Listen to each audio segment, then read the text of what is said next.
दोस्तों, एक बार फिर से स्वागत है आपका प्रजापति न्यूज में।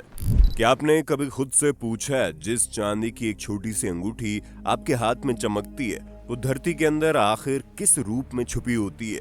क्या वो सच में चांदी जैसी दिखती है या फिर हम सब एक बहुत बड़ा भ्रम पाल कर बैठे हुए हैं? आज का ये वीडियो इसी भ्रम को तोड़ने वाला है, क्योंकि सच ये है कि करोड़ों साल पुरानी चांदी जमीन के नीचे किसी खजाने की तरह नहीं पड़ी होती। वो ऐसे पत्थरों में कैद होती है जिन्हें देखकर कोई दूसरा नजर तक न डाले।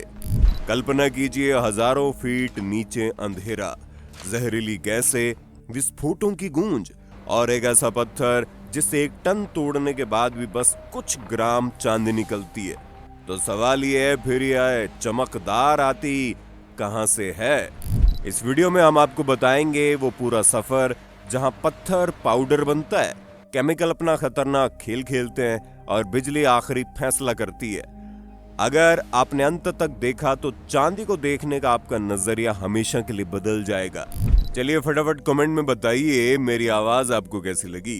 क्या ये आवाज आपने पहली बार सुनी है या पहले भी सुन चुके हो? मुझे सच में जानना है, क्योंकि आपकी एक लाइन का कमेंट मुझे अगले वीडियो के लिए और ज्यादा जोश में डाल देता है। और हाँ, चैनल को सब्सक्राइब जरूर कर लेना ताकि आने वाली हर नई वीडियो आप तक पहुंचे सबसे पहले। वीडियो को लाइक करके अपना प्यार जरूर दिखा देना, क्योंकि आपके लाइक से वो ताकत है जो हमें सच्चाई बोलने का हौसला देती है। तो चलिए वीडियो में आगे बढ़ते हैं। दोस्तों, क्या आपने सोचा है कभी, एक टन पत्थर से सिर्फ कुछ ग्राम चांदी निकलती है और फिर ये धातु इतनी शुद्ध और चमकीली कैसे बन जाती है? आज हम आपको एक ऐसी यात्रा पर ले जाने वाले हैं जो शुरू होती है हजारों फीट गहरी अंधेरी खदानों से और खत्म होती है उस शुद्ध चमकती हुई चांदी पर जो आपके घर की तिजोरी में या आपके गले में सजी होती है। इस पूरी प्रक्रिया में जहरीले केमिकल का इस्तेमाल होता है, हजारों डिग्री का तापमान लगता है और बिजली का जादू चलता है। लेकिन सबसे हैरान कर देने वाली बात यह है, जो चांदी आप देखते हैं वो कभी चांदी के रूप में जमीन के अंदर होती ही नहीं, बल्कि पत्थरों के बीच छुपी होती है और उसे निकालना किसी खजाने की खोज से कम नहीं है।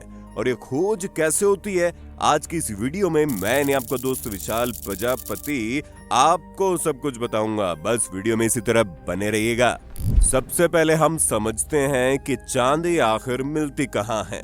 दरअसल ज्यादातर लोग सोचते हैं कि चांदी जमीन के अंदर किसी चमकती हुई चीज की तरह होगी, लेकिन हकीकत बिल्कुल अलग है।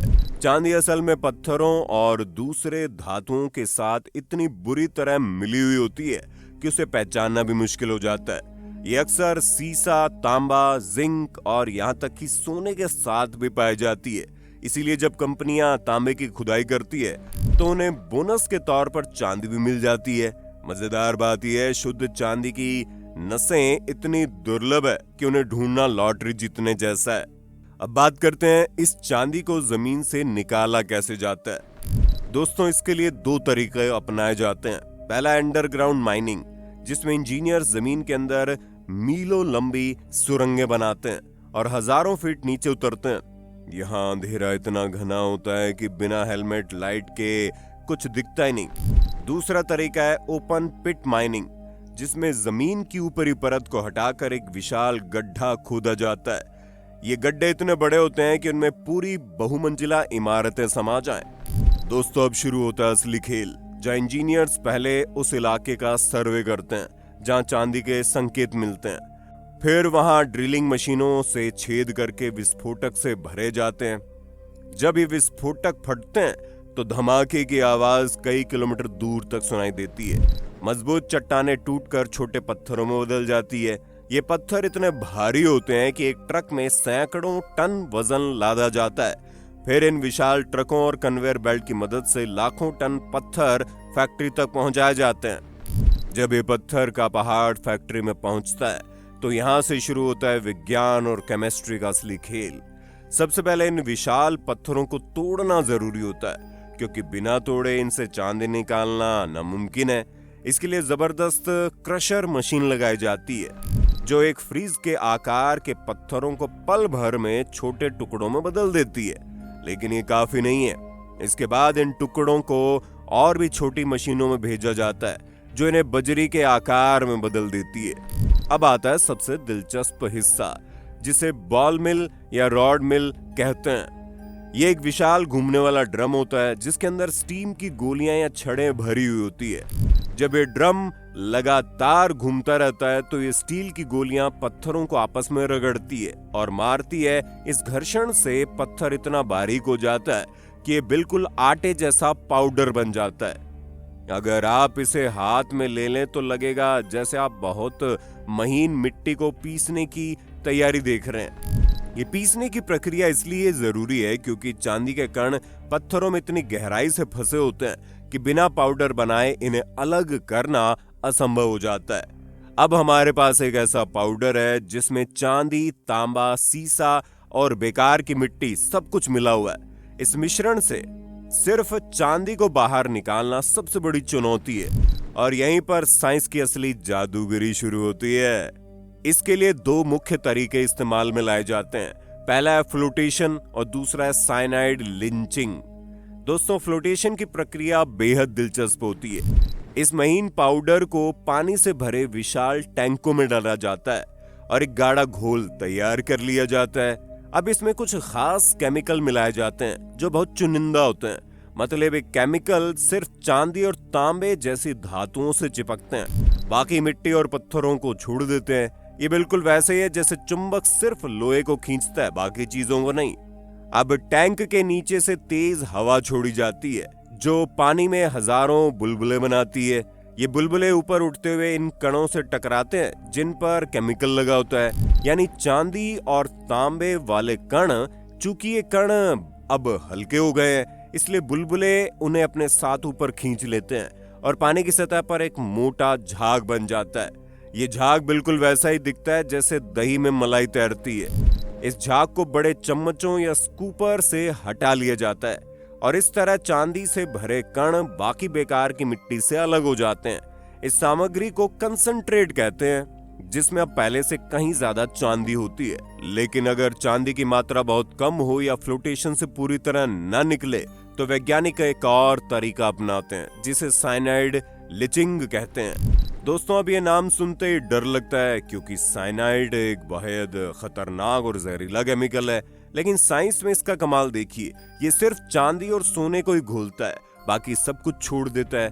इस प्रक्रिया में पीसे हुए पाउडर को एक बड़े टैंकों में डाला जाता है और उसमें बहुत पतला साइनाइड का घोल मिलाया जाता है। फिर ये घोल पत्थरों के बीच घुसकर चांदी के कणों को अपने अंदर समा लेता है, जैसे नमक पानी में घुल जाता है। अब चांदी तरल रूप में घोल का हिस्सा बन जाती है, लेकिन दोस्तों इसे वापस ठोस रूप में लाना जरूरी है। इसके लिए इस घोल में जिंक का पाउडर मिलाया जाता है। जिंक चांदी से ज्यादा रिएक्टिव होता है, इसलिए चांदी को धक्का मारकर घोल से बाहर निकाल देता है और खुद उसकी जगह ले लेता है। इस केमिकल रिएक्शन से जो पदार्थ निकलता है इसे प्रेसिपिटेट कहते हैं और ये काफी हद तक कच्ची चांदी होती है। दोस्तों, अब तक जो भी चांदी हमने निकाली, चाहे वो फ्लोटेशन से या लिचिंग से, वो अभी भी पूरी तरह शुद्ध नहीं है। इसमें तांबा, सीसा और अन्य धातुएं भी मिली हुई हैं। कई बार तो उसमें सोना भी होता है। अब इसे 99.9% या उससे भी ज्यादा शुद्ध बनाने का काम शुरू होता है और इसे रिफाइनिंग कहते हैं। सबसे पहले इस कच्चे माल को एक विशाल भट्टी में डाला जाता है जहां तापमान इतना ज्यादा होता है कि धातु पिघलकर तरल लावा की तरह बहने लगती है। इस तापमान पर जो हल्की अशुद्धियां होती है जैसे पत्थर या मिट्टी के कण, वो ऊपर झाग के रूप में तैरने लगते हैं। इस झाग को स्किमर से हटा दिया जाता है। फिर इस पिघली हुई चमकती धातु को सांचों में ढाला जाता है और ठंडा होने पर ये ईंट के आकार में जम जाती है। इन ईंटों को डोरे बुलियन कहते हैं। ये चांदी और सोने का मिश्रण होता है जिसमें चांदी की मात्रा ज्यादा होती है, लेकिन अभी भी ये पूरी तरह से शुद्ध नहीं है। दोस्तों, अगर हमें बहुत उच्च गुणवत्ता वाली चांदी चाहिए तो अब बिजली का इस्तेमाल किया जाता है। इस प्रक्रिया को इलेक्ट्रोलाइटिक रिफाइनिंग कहते हैं। यह सबसे आधुनिक और सटीक तरीका है। इसके लिए एक बड़ा टैंक लिया जाता है जिसमें खास तरह का एसिडिक घोल भरा होता है जिसे इलेक्ट्रोलाइट कहते हैं। इस टैंक के अंदर दो तरह की प्लेटें लगाई जाती है। एक तरफ एनोड होता है जो हमारी अशुद्ध डोरे बुलियन की ईंट है और दूसरी तरफ कैथोड होता है जो शुद्ध चांदी की एक पतली प्लेट है। दोस्तों, अब जब इस पूरे सेटअप में बिजली प्रवाहित की जाती है तो एक अद्भुत घटना घटती है। बिजली के प्रभाव से एनोड यानी अशुद्ध चांदी धीरे धीरे घुलना शुरू हो जाती है और चांदी के शुद्ध कण घोल में तैरने लगते हैं। अब बिजली के खिंचाव की वजह से ये शुद्ध कण घोल को पार करके कैथोड पर जाकर चिपकना शुरू कर देते हैं। धीरे धीरे कैथोड पर एकदम शुद्ध चांदी की मोटी परत जमा हो जाती है। सबसे दिलचस्प बात यह है, इस प्रक्रिया में जो अशुद्धियां होती है वो अलग अलग तरीके से व्यवहार करती है। तांबा जैसी धातुएं भी घोल में घुल जाती हैं, लेकिन सोना और प्लेटिनम जैसी कीमती वस्तुएं ना तो घुलती हैं ना कैथोड पर जाती है, बल्कि वे एनोड के नीचे कीचड़ की तरह जमा हो जाती है। इस कीचड़ को बाद में अलग से निकालकर सोना और प्लेटिनम रिकवर किया जाता है और इस तरह एक ही प्रक्रिया में 3 काम हो जाते हैं। चांदी शुद्ध होती है, सोना अलग मिलता है और तांबा भी रिकवर हो जाता है। दोस्तों, इलेक्ट्रोलाइटिक प्रक्रिया कई दिनों तक चलती रहती है और धीरे धीरे कैथोड पर चांदी की परत मोटी होती जाती है। जब ये परत काफी मोटी हो जाती है तो कैथोड को टैंक से बाहर निकाला जाता है और इस पर जमी चांदी को हटा लिया जाता है। ये चांदी 99.9% शुद्ध होती है, यानी इसमें सिर्फ 0.01% अशुद्धि बचती है। अब इस शुद्ध चांदी को फिर से पिघलाया जाता है और अलग अलग आकार के सांचों में ढाला जाता है। कभी ये बड़ी ईंटों के रूप में बनती है, कभी सिक्कों के रूप में और कभी छोटे दानों के रूप में जो ज्वेलर्स को भेजे जाते हैं। ये वही चमकती हुई उच्च गुणवत्ता वाली चांदी होती है जो बाजार में बिकती है और जिससे आपके गहने बनते हैं। तो दोस्तों, देखा आपने चांदी कितना लंबा और जटिल सफर तय करती है। जमीन के अंदर दबे एक साधारण से पत्थर से शुरू होकर विस्फोटकों से तोड़ना, फिर मशीनों में पीसकर आटे जैसा बनाना, केमिकल के घोल में नहलाना, आग में तपाना और अंत में बिजली की मदद से शुद्ध करना। हर कदम पर विज्ञान और इंजीनियरिंग का कमाल देखने को मिलता है। दोस्तों, ये सिर्फ एक औद्योगिक प्रक्रिया नहीं है, बल्कि ये मानव बुद्धि और तकनीक का शानदार उदाहरण है। सोचिए, सदियों पहले जब इंसान ने पहली बार चांदी खोजी होगी तो उसने कैसे सीखा होगा इसे पत्थरों से कैसे अलग करना है।